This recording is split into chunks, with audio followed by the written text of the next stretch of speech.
नमस्कार दोस्तों, स्वागत है आपकी धमाकेदार वीडियो में। आज की कहानी यहाँ से शुरू होती है। फाइनली योगी आदित्यनाथ भी मजबूर हो गए और उसने भी कहा कि अगर हमारे प्रधानमंत्री मोदी जी जिस फिल्म पर नाराज हैं तो हम क्यों इस फिल्म को देखें। इस फिल्म ने सारे देश को दो हिस्सों में बांट दिया है। मैं हमारे प्रधानमंत्री मोदी जी को फुल सपोर्ट करूंगा और राजा साहब फिल्म को बैन कराएंगे। ये फिल्म बॉलीवुड इंडस्ट्री के किंग को नीचा दिखाने का काम कर रही है और यहीं से इस कहानी का असली बोझ शुरू होता है, क्योंकि जब एक फिल्म पर सिर्फ सिनेमा के लोग नहीं बल्कि सत्ता के सबसे बड़े चेहरे रिएक्ट करने लगे तो समझ लीजिए बात सिर्फ कहानी तक सीमित नहीं रही। राजा साहब फिल्म को लेकर जो हलचल मची है वो अचानक नहीं है।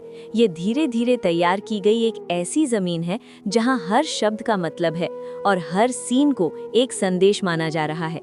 लोग पूछ रहे हैं कि क्या एक फिल्म इतनी ताकतवर हो सकती है कि वो देश के प्रधानमंत्री तक को नाराज कर दे। और जब ये सवाल उठता है तो उसके साथ डर भी पैदा होता है, क्योंकि फिर आगे जो होता है वो सिर्फ रिव्यू या क्रिटिसिज्म नहीं होता बल्कि फैसला होता है। राजा साहब को कुछ लोग सच बोलने वाली फिल्म कह रहे हैं और कुछ इसे देश विरोधी सोच का हिस्सा बता रहे हैं, जबकि फिल्म के मेकर्स का कहना है कि उन्होंने सिर्फ वही दिखाया जो लोग महसूस करते हैं पर बोल नहीं पाते।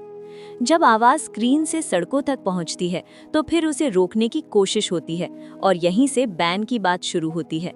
योगी आदित्यनाथ का नाम जब इस पूरे मामले में आता है तो बात और भारी हो जाती है, क्योंकि योगी सिर्फ एक मुख्यमंत्री नहीं बल्कि एक प्रतीक है, एक ऐसी सोच का जहां राष्ट्रवाद और डिसिप्लिन को सबसे ऊपर रखा जाता है।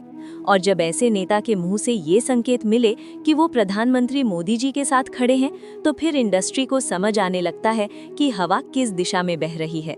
राजा साहब फिल्म पर ये आरोप लग रहा है कि ये बॉलीवुड इंडस्ट्री के किंग को नीचा दिखाने का काम कर रही है, लेकिन ये भी सच है कि जब कोई इतना बड़ा बन जाता है तो फिर उस पर सवाल उठना तय होता है।